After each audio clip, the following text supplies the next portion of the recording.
Nagpagawa og bagong plitihan sa tricycle ang lokal nga panggamhanan sa Island Garden City of Samal. Sa pahayag sa lokal nga panggamhanan nga nakuha sa GMA Super Radio Davao, ang pliti magbase sa kinaulahing presyo sa gasolina subay sa ordinansa sa syudad. Kung ang matag litro sa gasolina anaa sa 25 hangtod 30 pesos, ang minimum regular nga plite anaa sa 8 pesos. Busaka og piso ang regular nga plite sa matag 5 pesos nga pagsaka sa presyo sa gasolina. Buot pasabot kung ang kasamtangang presyo sa gasolina sa Samal nga anaa sa 56 pesos and 25 centavos matag litro, ang plitihan sa tricycle anaa sa 14 pesos.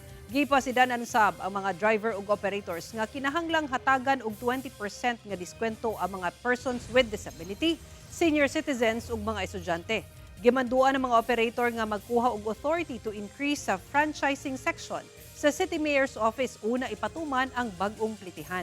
Pagpasidaan sa lokal nga panggamhanan, ang mga pakyas mutuman sa balaod posibleng mamultahan og 1,000 hangtod 3,000 pesos og revocation sa permit to operate.